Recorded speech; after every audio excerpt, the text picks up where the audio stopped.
Hey there!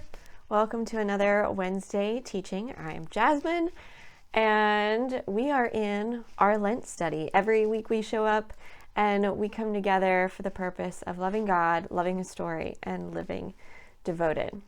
The last 2 weeks we spent time in Mark, the Gospel of Mark. You can go back and watch those videos, get kind of a summary of the Gospel of Mark, some ideas and some introduction so that you know how to read that gospel, and then also a devotional thought from that of how the Gospel of Mark teaches us in one small way why we need Jesus.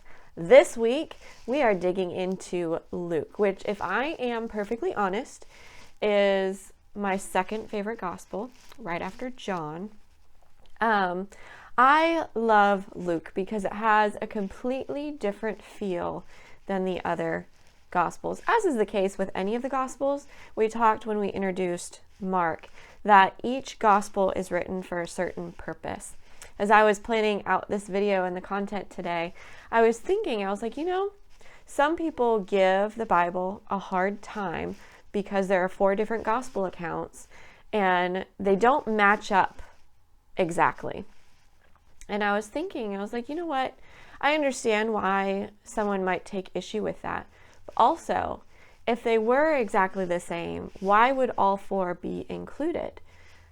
Because each author is coming at the life and ministry of Jesus from a different angle, writing for a different purpose, writing for a different audience. We, as modern day Christians, have the privilege of having all 4 Gospels together in one Bible, to read all 4 accounts and gain a deeper understanding of who Jesus is from the perspective of these different authors, and also all of them divinely inspired by God. So let's dig into Luke. The reason I like Luke and the reason why I think it has such a different feel from the others is because it's written as a letter. I love that the New Testament gives us access to people's mail. We get to read a very lengthy, very well-researched letter that the author, Luke, has written up for his audience. His immediate audience is a dude named Theophilus. When you open up to the Gospel of Luke, the first thing you're going to see is an account of the life and ministry of Jesus for you, most excellent Theophilus. Luke is writing this with the purpose of directing these words to a specific person. And then the broader audience also becomes Gentile Christians who were not Jews, were not raised in that faith, but have been taught about Jesus, have been introduced to his teachings and his ministry and his life. And Luke is providing another account to affirm what they have been taught and what they've heard. So it's a letter. That's the structure. It's a letter from Luke to Theophilus. And fun fact, Luke also wrote a part 2 to this whole Jesus story, which is actually the book of Acts. So whenever I read Luke, I generally like to follow it up immediately with Acts because it all follows the same kind of line of thought. Acts picks up where Luke ends.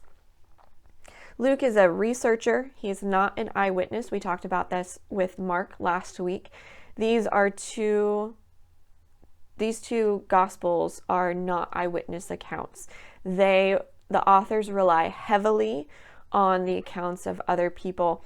That's why with Luke, we see some stories that we don't see in any of the other Gospels, like God coming to Zechariah and Elizabeth and declaring that John would be born through them, who would become John the Baptist. We see Mary's interaction with the angel when he informs her, "You are going to bear the Son of God." You also see a lot more interactions with women, a lot more women mentioned and present, visibly present in the Gospel of Luke, because he was one that was traveling with a lot of these women followers later on as the church is growing. The goal of the Gospel of Luke is to let people know that the gospel is for everyone. It's for everyone, Jew, Gentile, anyone. And Jesus is reliable and his teaching is trustworthy. That is Luke in a nutshell. It's a very rich book. You can really tell as you read throughout that Luke did his homework. He's paid attention to the stories people have told. He's probably gone back multiple times to make sure he got this accurate, he got it correct, and he got all the important details down. So I hope Luke is a special read for you over the next couple weeks. I've been enjoying digging into it. It's got some really good relationally driven stories as you see Jesus interacting with people and people interacting with him. Also, before we go, I just want to give a special shout out. This is going to be something new that is added to every teaching video because I have partnered with some more people to make this possible, to make it possible for me to keep coming to you every week, keep teaching, keep putting out these videos. So special thank you, special shout out to Alexandria, Brittany, and David for helping fund this ministry, for investing in this devoted message. So whatever you're up to this week, I continue to pray that you are loving God, loving his story, living devoted, and that in some small way you get the chance to affirm the message of Jesus to someone else this week.